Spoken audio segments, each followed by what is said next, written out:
రాయ్పూర్లోని స్వామి వివేకానంద ఎయిర్పోర్ట్లో bag check చేస్తున్న సమయంలో సిఐఎస్ఎఫ్ జవాన్లు ఒక వ్యక్తిపై అనుమానాస్పదంతో అతని బ్యాగ్ ని పట్టుకున్నారు.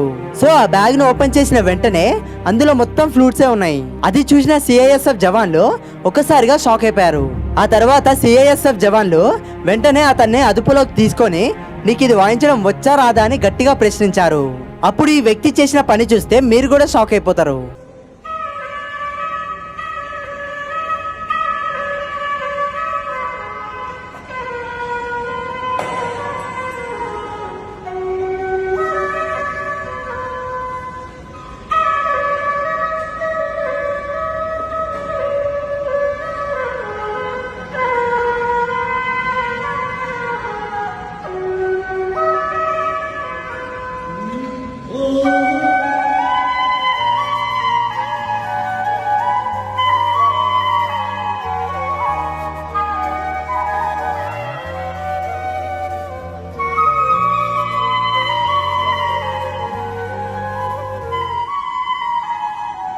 ఈ వీడియో మీకు నచ్చినట్లయితే సబ్స్క్రైబ్ చేయడం మాత్రం మర్చిపోకండి.